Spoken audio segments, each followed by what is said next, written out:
Doctor B.R. Ambedkar की then है। उस समय उन्होंने शिक्षा ग्रहण में जितना समय बिताया और ज्ञान अर्जित करने के साथ साथ उन्होंने संघर्ष भी करते रहे।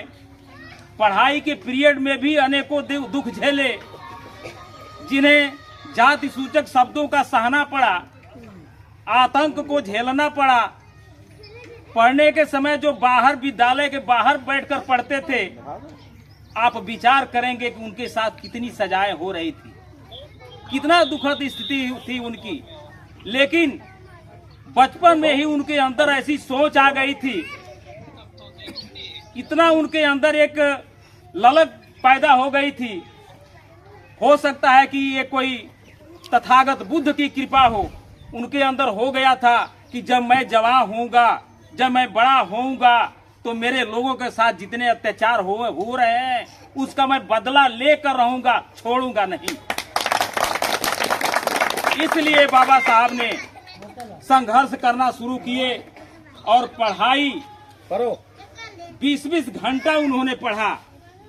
इस तरह का उनके अंदर एक ललक थी कि हम जब तक पढ़ेंगे नहीं तब तक अपने समाज का उत्थान नहीं कर पाएंगे, अपने समाज का विकास नहीं कर पाएंगे। क्योंकि यहाँ पर इस भारत में इतने दरिंदे लोग हैं जो हमारे समाज के लोगों को कुएं पर पानी पीने नहीं देते हैं, शुद्ध रास्ते चलने नहीं देते हैं, उनकी परछाई तक हमारे लोगों पर की परछाई उनके ऊपर लगती है। यहाँ तक शुद्ध नाम तक लेकर नहीं पुकारते हैं।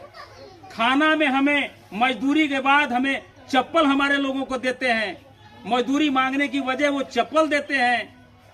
ऐसे समाज को सुधार करने के लिए बाबा साहब ने कसम खाई थी कि जब तक मैं सिर्फ संविधान में स्थान नहीं दे दूंगा, जब तक मैं संविधान में इनका पूरी हकदारी नहीं दे दूंगा, तब तक मैं चैन की रोटी नहीं खाऊंगा।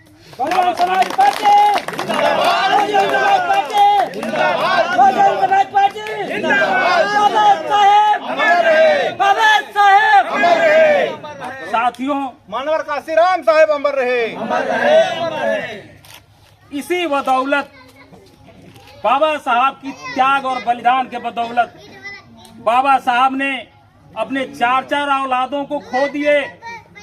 बचपन में तो जिनकी मां चली गई, आप सोच सकते हैं कि जिनके माँ और बाप नहीं है वो कैसे गुजारा करते हैं। लेकिन बाबा साहब ने ये माना कि जिस दिन मैं अपने असली जगह पर आ जाऊं, जिस दिन मैं अपने असली मुकाम पर पहुंच जाऊंगा, तो लगेगा कि अपने भारत की हजार करोड़ों माता और बहनों और माता पिता का मैं सेवा कर चुका। इसलिए उन्होंने त्याग किया।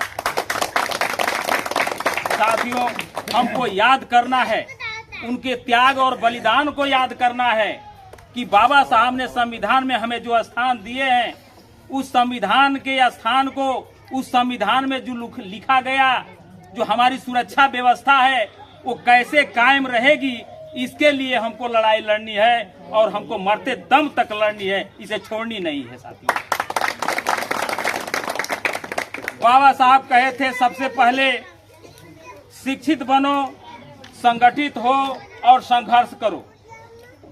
हमारे लोगों को चाहिए कि अपने बच्चों को शिक्षा दिलाएं।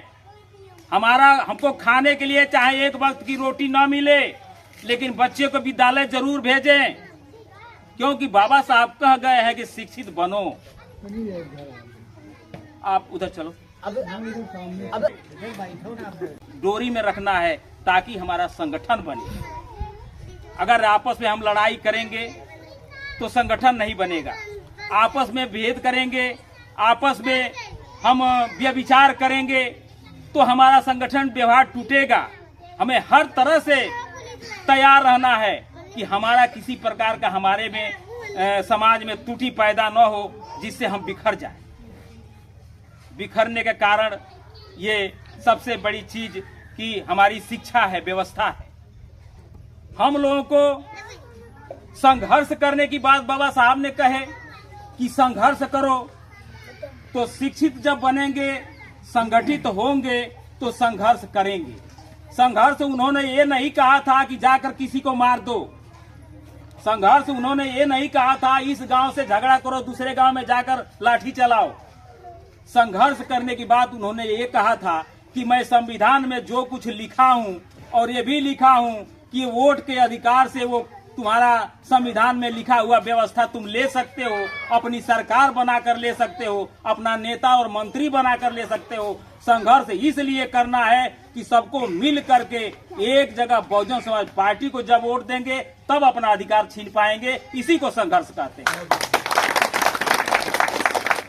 साथियों, आज आप देखते हैं दो बार चुनाव हुआ, 2022 का चुनाव हुआ, 2024 का चुनाव हुआ।